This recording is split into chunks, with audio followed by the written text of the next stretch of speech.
Hello, listener, and welcome to the Southern 7 podcast. I'm Shauna Ryan, Community Outreach Coordinator for Southern 7 Health Department and Head Start. In case you're wondering, the Southern 7 podcast is a service provided by Southern 7 Health Department to help you and your family live better and stay healthy, and is recorded at our main offices in Ulin, Illinois.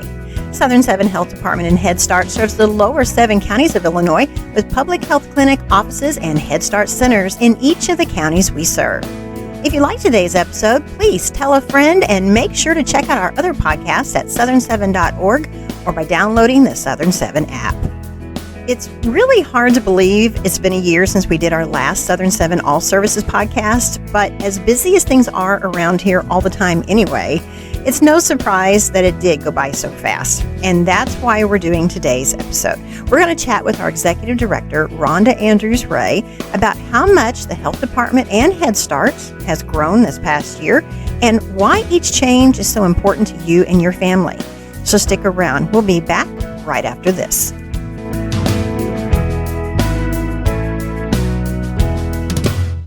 Southern 7 Health Department and Head Start, making a difference in your community, one family at a time. Don't forget your child's back-to-school shots. Delaying your child's vaccines can lead to scheduling conflicts, longer wait times in the clinic office, and the chance that a vaccine may not be available when you need it. Keep your child safe and avoid the headache of scheduling late. Call Southern 7 Health Department at 618-634-2297 or visit southern7.org for a clinic near you. 634-2297.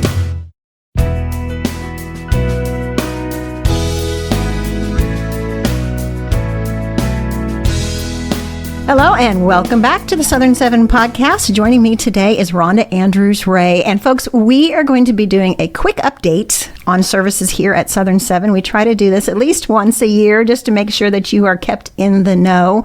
Rhonda, once again, tell them who you are and what you do here at the department. Sure. My name is Rhonda Andrews-Ray. I'm the Executive Director / Public Health Administrator. I've been with the agency. It'll be 5 years now in September. My goodness.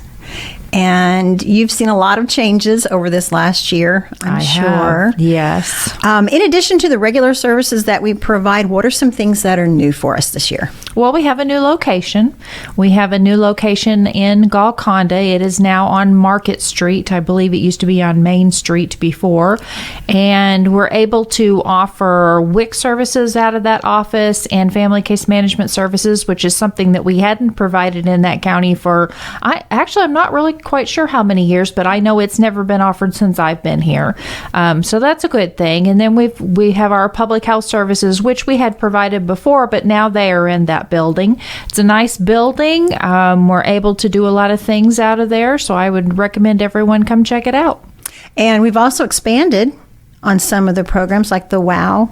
Yes. Wellness on Wheels. How's that going? It's going well. We're getting ready to roll into our second year of the WOW program.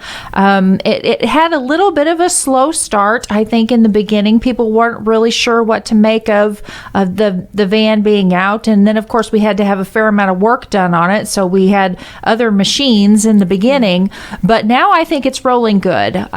We've got several people in the office that are dedicated to working on it, and they're making sure that it's at least in one, if not two places every Wednesday. Mm-hmm. There's lots of services that are offered on it, lots of services that aren't even charged, which are Narcans. You can pick up a fit kit.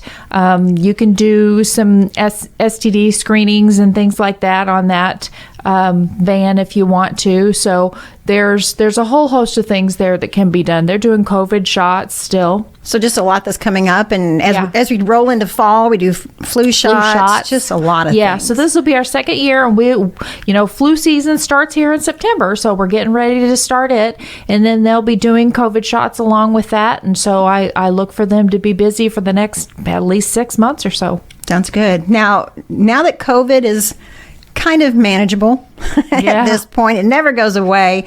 Are things back to normal at the clinics? How's that going?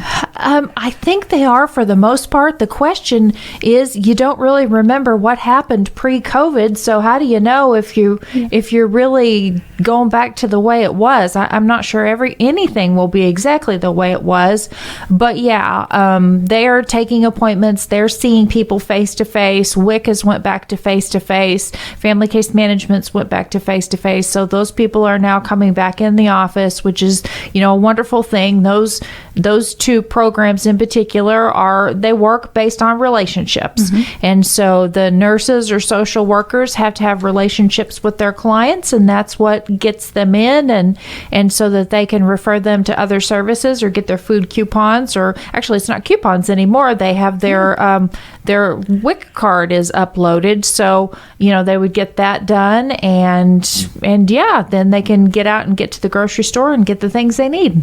Well, and for folks in our region who might have seen a reduction in some like their SNAP benefits or something of that nature, WIC can help supplement that, right? Absolutely. WIC can help supplement. You get, depending on your package, they have packages for pregnant moms, for breastfeeding moms, for infants, even older children. So depending on what package you're on, I think a breastfeeding mom gets more benefits than anyone else, but they do peanut butter, and now and milk and infant formula and all those kinds of things, but now they're doing a lot of fresh produce. So that's an improvement from when my kids were little and you couldn't get things like that. Right, exactly.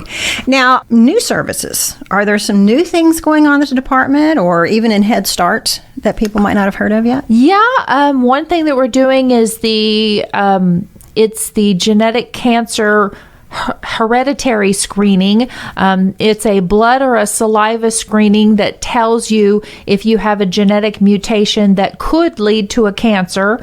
It's a good thing especially if you're parents or grandparents or aunts, uncles, something like that, if there's cancer in your family, it's a good thing to see if there's a genetic link to it. And if there is, then those people can get in for treatment earlier than the general public, and it helps reduce their chances of at least being diagnosed with a late stage cancer. And why is that so important to have that program in our region?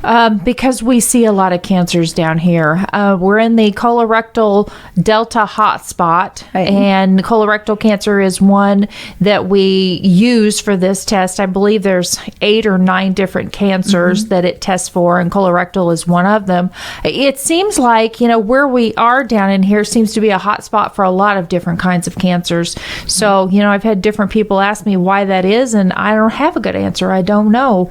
But I just know that usually cancer follows poor health outcomes and poverty and rural populations, and we definitely have all those. Exactly. And for folks in this region to be able to get that testing, yes, I can see that to be a positive thing since a lot of people have to travel for advanced care. This can help alleviate that and prevent a lot of those early cancers. Yes, this is a really big deal. They're doing this now in Nashville and Los Angeles and New York and places like that, but they're not doing it in small little rural communities, except for Southern 7. Now, there may be some other ones somewhere in the country that's doing it, but we're really on the cutting edge of being able to provide those kinds of services that will tell somebody very early in the game that, hey, I have a higher chance of having prostate cancer or having some type of gastric cancer or something. And then they can have those tests, those preventative tests, the screenings that can tell them,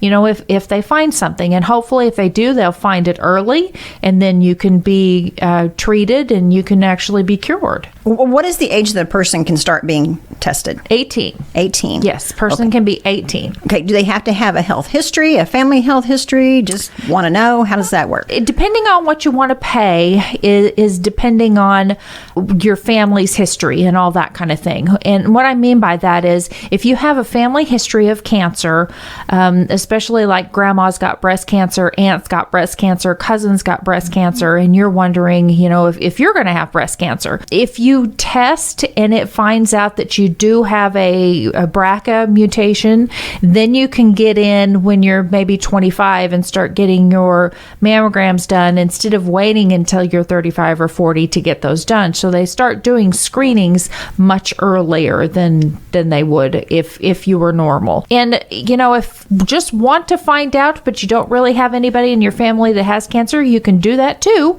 The only difference is that the people who have what looks to be to be at high risk for having a mutation because they have a lot of family members probably will pay nothing to get their test. It probably will be free. The most amount that you can pay for this test is $250, and those are the people that have nobody in their family that has cancer, but they still want to find out. And actually, $250 is a lot of money. It's a lot less than $1,600 and $2,600 and all that used to be just a few years ago. So it's really come down to an affordable rate. Well, I want people to realize, too, that this is not a test to determine if you have a cancer. Correct.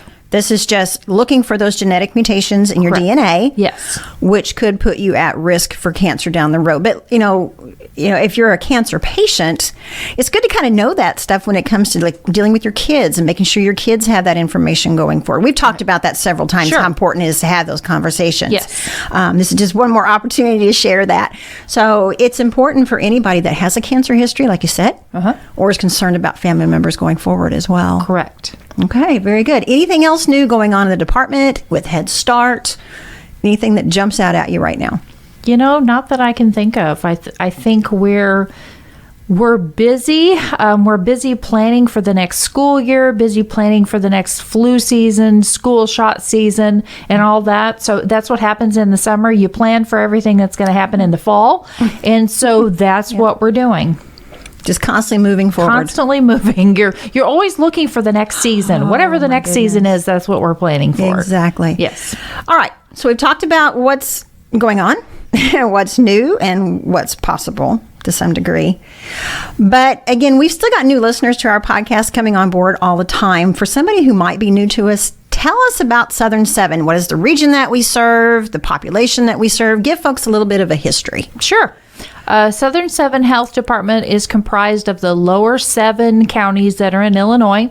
So we are right there in the middle of Kentucky, Missouri, and Indiana. So a lot of people that want to go on and get specialized services might hop across the border and go to Cape. They might go to Paducah. They might go to Evansville, because we only have 3 hospitals in our region, and those are 3 critical access hospitals, and I believe they have a bed total of 25 beds in each of those. So there's 75 beds in the whole region of Southern Illinois, but we're big, about 2,003 square feet, which is our square miles, which is about the size of Delaware.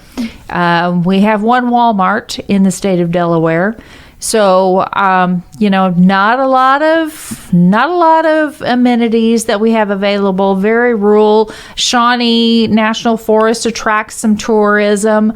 A lot of people come down here and go to that. It's very beautiful, but it's very rural. It takes up a large area.